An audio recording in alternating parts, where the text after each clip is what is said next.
dengan Pak Dik CGM. Waktu itu ngobrolin soal keluarga. Betul ya? Oke, Pak silakan Pak.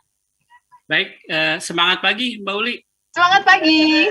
Senang dapat berjumpa lagi dengan Mbak Uli. Luar biasa Mbak Uli, semakin bercahaya. Karena bantuan lighting. Jadi mungkin perkenalkan, nama saya Dik. Saya angkatannya sama dengan Budian dan Pak Agus, angkatan ketiga.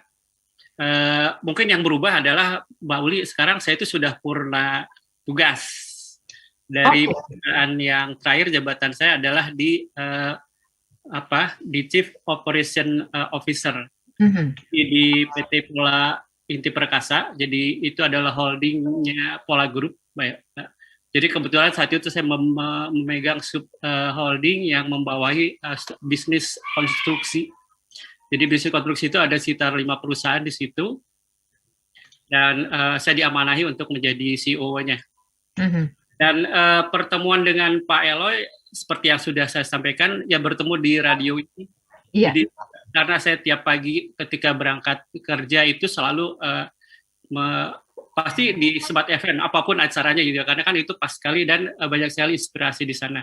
Dan sebelum Pak Eloy manggung di Smart FM setiap hari Senin pagi pada saat itu, saya sudah menjadi pendengar setia Smart FM. Wah, terima kasih Pak Dik. Dan saya terinspirasi dengan Pak Eloy karena saya melihat pada saat perjalanan Pak Eloy itu sudah memenuhi apa yang disampaikan itu yang disebut dengan anatomi manusia. Anatomi manusia itu dia ada unsur rohaninya, maksudnya dari rohnya ada, ya, dari spiritualnya, kemudian dari unsur akalnya, cara pikirannya. Dan dari fisik gitu ya, maksudnya dari dari panca indera gitu ya. Saya kira itu sudah memenuhi semua dan sangat ideal sekali dan itu sangat seimbang itu buat. Jadi ada secara anatominya dapat dan nutrisinya juga dapat dari acara Pak Eloy. Sedikit sebelumnya kan sebelum CEO saya juga menjadi CFO ya, sebelumnya menjadi di proyek. Jadi sebenarnya saya agak aneh tadinya saya sudah pada cerita dari engineer, kemudian belajar finance, kemudian belajar apa lagi lah gitu ya. Jadi saya ingin selalu terus belajar gitu ya untuk melihat sesuatu itu, penasaran gitu. Ini kenapa seperti ini sehingga saya terakhir ya di CEO ini. Yang menarik ketika menjadi CEO adalah ini Mbak, kadang-kadang ketika kita ingin bikin bisnis baru di holding itu, kita kesulitan mencari siapa sih yang mau menjalankan bisnis baru itu. Karena di pihak internal kadang-kadang lebih lambat ya. Jadi kecepatan bisnis baru yang dapat kesempatan itu lebih cepat daripada make gitu ya, untuk membuat orang. Akhirnya kita hire atau kita ambil dari eksternal atau disebut buy lah gitu ya, membeli dari luar kita ambil.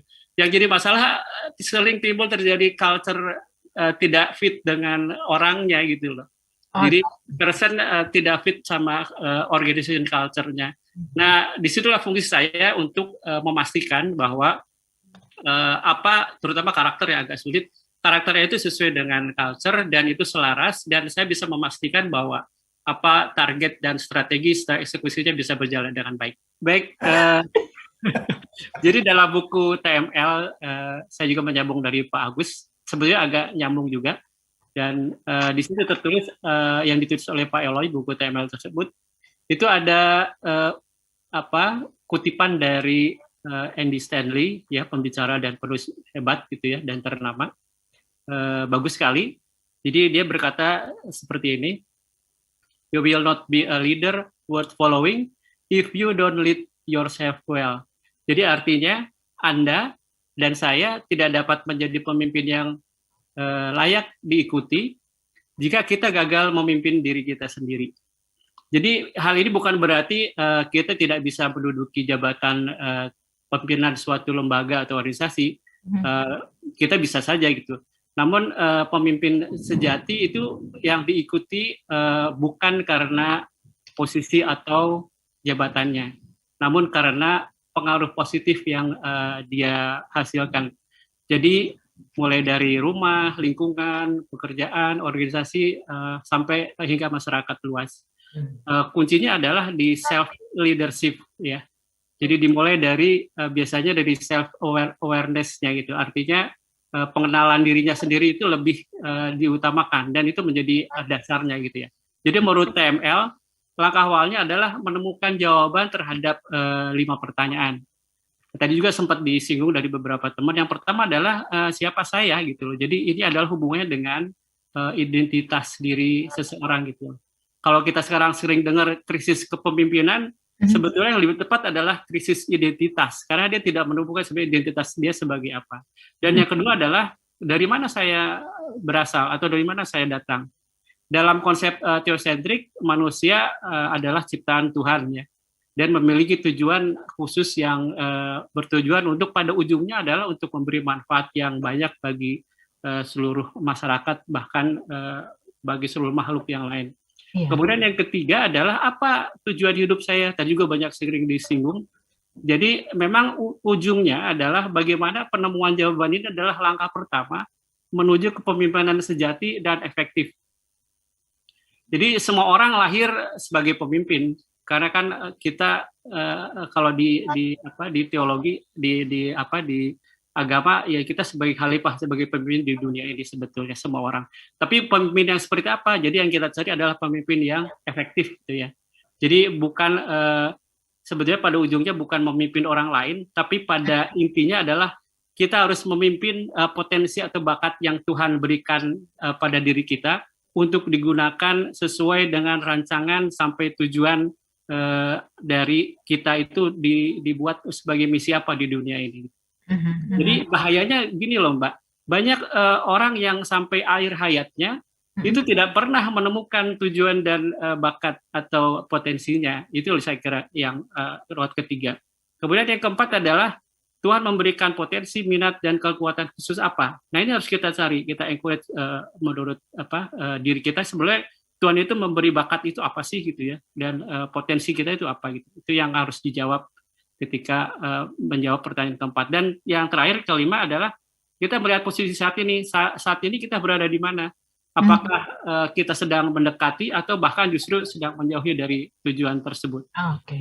Jadi setiap orang itu jika bersungguh-sungguh ingin dipanggil untuk mengembangkan diri dan dirinya, saya kira itulah yang harus dilakukan, Mbak. Oke, Pak Dik-Dik, terima kasih menginspirasi Pak Eloy. Ini transfernya 100% sudah. Inilah CTMers Mbak Uli. Jadi terima kasih Pak Dik-Dik. Dan betul sekali yang disampaikan Pak Dik-Dik tadi mengenai self leadership.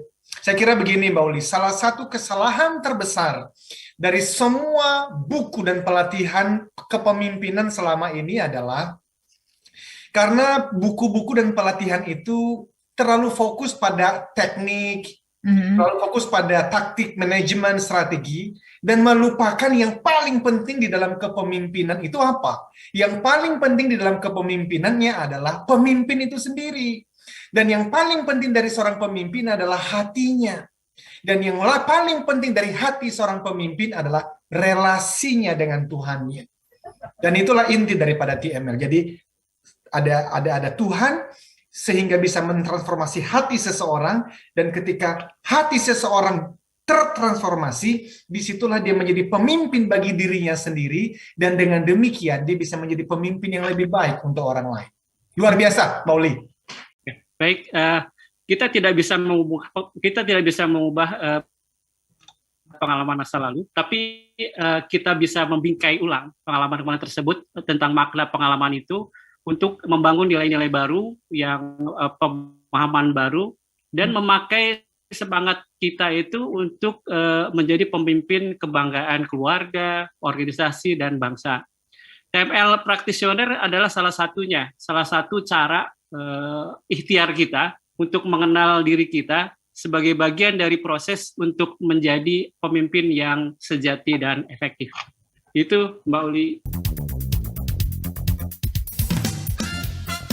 Smart Motivation bersama Eloy Zaluhu. Smart Motivation.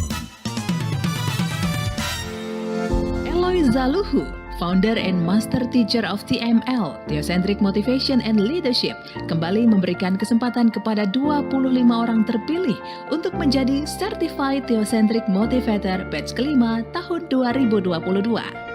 Dilatih secara langsung oleh Master Teacher Eloy Zaluhu. Dapatkan sertifikasi dan legalitas untuk mengajarkan materi pelatihan Theocentric Motivation and Rave Sales Principles di seluruh Indonesia. Pelatihan dilaksanakan secara virtual online 16-17 September dan 23-24 September 2022. Dapatkan penawaran khusus yang terbatas, segera daftarkan diri Anda ke 0813 983 98127 atau 0818 0890 9199. Be the next certified Theocentric Motivator and Rave Sales Trainer.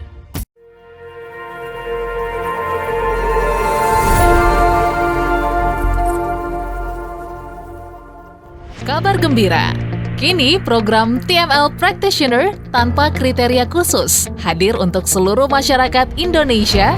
TML adalah singkatan dari Theocentric Motivation and Leadership yang merupakan model pembelajaran dan juga pelatihan dalam bidang motivasi dan kepemimpinan yang diintegrasikan dengan pemahaman spiritual.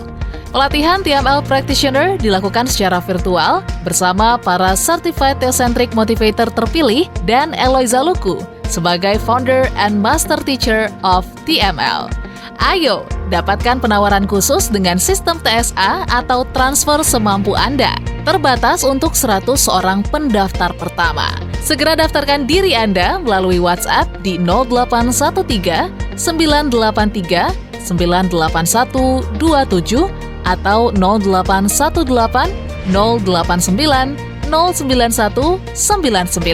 Jadilah TML Practitioner dan ukir jejakmu.